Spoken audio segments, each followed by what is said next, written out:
बिल्कुल जन स्वराज जब 2025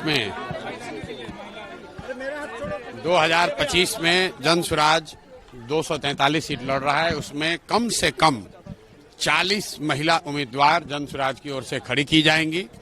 दूसरी बात हमने ये भी कही कि 5 वर्ष का और समय मिला, 2030 में कम से कम 70 से 80 महिलाओं को जन स्वराज के प्लेटफॉर्म से प्रशिक्षित करके उनके पीछे अपनी ताकत, बुद्धि, शक्ति, व्यवस्था लगाकर उनको नेत्री बनाने का जो अभियान है वो शुरू किया है।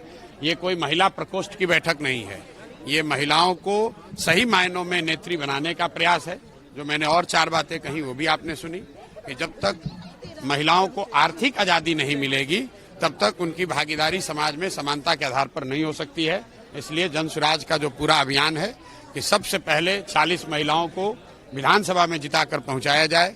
दूसरी जो बात कही गई है कि जो महिला यहां पर रोजी रोजगार व्यवसाय करना चाहती हैं, आज जो प्रस्ताव पारित हुआ कि उसको 4% के ब्याज पर, सरकारी गारंटी पर महिलाओं को रोजी रोजगार करने के लिए पैसा मिले, क्योंकि अभी जो यहाँ पर जीविका चल रहा है उसमें महिलाओं को 2%, 2.25% प्रति माह ब्याज लग रहा है। जबकि यहाँ पर जो माली हालत है, महिलाओं की इतनी स्थिति खराब है, उनके पास गिरवी रखने के लिए कुछ नहीं है। तो सरकारी गारंटी पर महिलाओं को पैसा मिले ताकि वो अपने घर घर रोजी रोजगार कर सके, ये दूसरी घोषणा की है।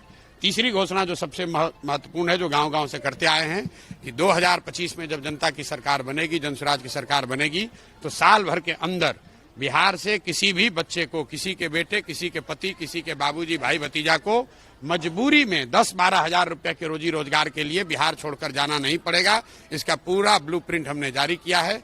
उस पर भी आज मैंने महिलाओं की सहमति ली। आपने खुद देखा होगा, महिलाओं ने हाथ उठाकर उसका समर्थन किया है।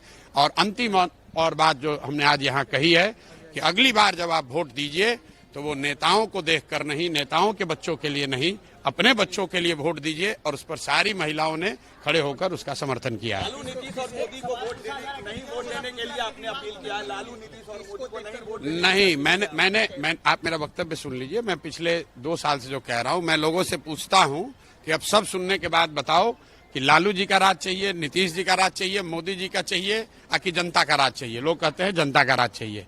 फिर मैं दोबारा पूछता हूँ, भाई जिसको लालू जी का चाहिए लालू बता दीजिए, जिसको मोदी चाहिए मोदी बता दीजिए। फिर सब लोग कहता है ना भैया हम लोग को जनता का राज चाहिए। तो जनता का राज चाहिए तो उसका रास्ता बताते हैं कि जिन नेताओं ने आपको और आपके बच्चों को ठगा है, आपके पेट पर लात मारा है, उन नेताओं को, चाहे वो आपके जाति का है, आपके धर्म का है, उसको वोट नहीं देना है। वोट किसको देना है? मैंने ये नहीं कहा कि वोट प्रशांत किशोर को देना है कि जन स्वराज को देना है। मैंने उनको रास्ता बताया कि वोट अगली बार नेता का चेहरा देखकर नहीं, अपने अपने बच्चों का चेहरा देखकर देना है। और यही जन स्वराज का अभियान है। 2 वर्ष यही कर रहे हैं, आज यही दोबारा किया। यूनिफाइड पेंशन योजना कल केंद्र सरकार ने जारी करी है, उसका डिटेल आने दीजिए। वो एनपीएस और ओपीएस के बीच का कुछ रास्ता निकालने का सरकार ने प्रयास किया है। मुझे नहीं लगता है कि जो लोग ओल्ड पेंशन स्कीम के लिए संघर्षरत हैं, जो आंदोलन कर रहे थे, उनको ये स्वीकार्य होगा। लेकिन सरकार ने कल जारी किया और ये योजना सिर्फ केंद्र सरकार के कर्मचारियों के लिए, केंद्र सरकार के अंतर्गत काम करने वाले 23 लाख कर्मचारियों को ये अवसर दिया गया है। राज्यों को इस पर अभी निर्णय लेना है, तो राज्यों के पास ये स्वतंत्रता है कि वो ओपीएस भी रख सकते हैं, एनपीएस में भी जा सकते हैं, और जो यूनिफाइड पेंशन योजना आई है उसको भी लेना है, उसको भी अपना सकते हैं। तो बिहार सरकार को ये बताना चाहिए, क्योंकि ये लोग तो एनपीएस में आ गए हैं। ये ओल्ड पेंशन स्कीम में तो बिहार है नहीं। नीतीश कुमार तो पहले ही सरेंडर करके एनपीएस कर लिए हैं, कर्मचारियों का पूरा हक मार दिए हैं। तो अभी यूनिफाइड वाले पर इनका क्या स्टांस होता है, सरकार को बोलने दीजिए, फिर उस पर टिप्पणी करेंगे। तिवारी ने कहा है कि राहुल गांधी को मानसिक जो है बीमारी हो गई है, इलाज की जरूरत है जनगणना मामले। किसको, किसने क्या कहा?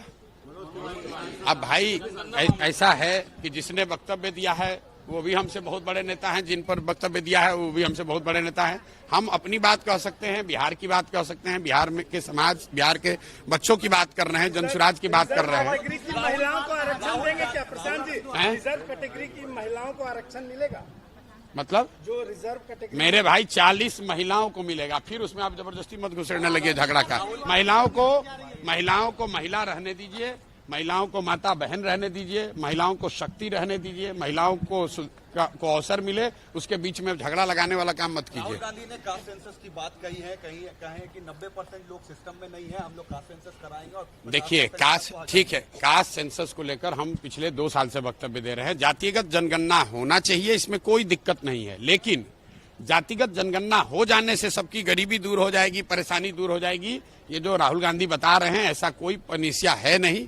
अगर जातिगत जनगणना से ही सब सुधर जाना होता तो जनगणना अभी है लोगों के पास कि SC ST समाज के लोग सबसे गरीब, पिछड़े, शैक्षणिक, आर्थिक, सामाजिक तौर पर सबसे पिछड़े हैं। तो राहुल गांधी को ये बताना चाहिए, या जो भी ये बता रहा है कि जातिगत जनगणना से सब सुधर जाएगा, तो उसको बताना चाहिए कि SC ST समाज के लोग की दशा क्यों नहीं सुधरी। भाई, जनगणना होने से नई जानकारी मिली, सही है, लेकिन जानकारी मिलने मात्र से आपकी दशा नहीं सुधरेगी।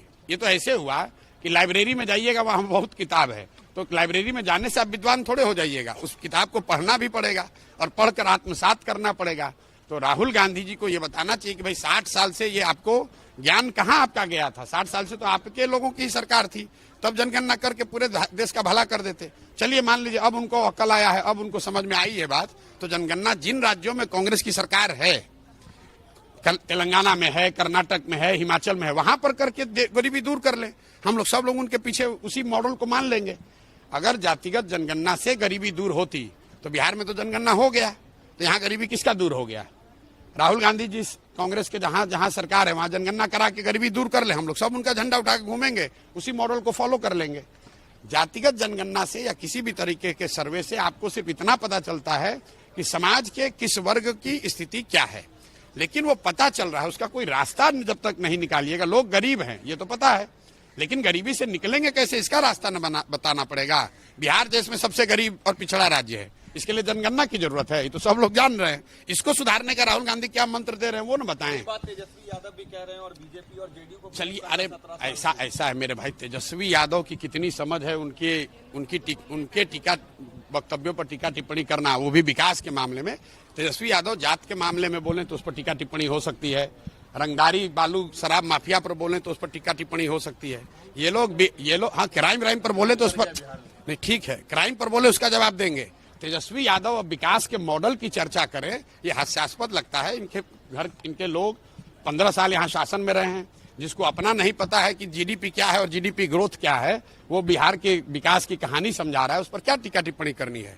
क्राइम का जहां तक बात है तो इतना ही कहूंगा कि 6 महीना पहले तक तेजस्वी यादव खुद उप मुख्यमंत्री थे और तब उनको बिहार स्विट्जरलैंड दिख रहा था, और 6 महीना में अब उनको कत्लखाना में दिख रहा है। अभी नीतीश कुमार पलट के चले जाएं महागठबंधन में तो बिहार उनको फिर बढ़िया दिखने लगेगा।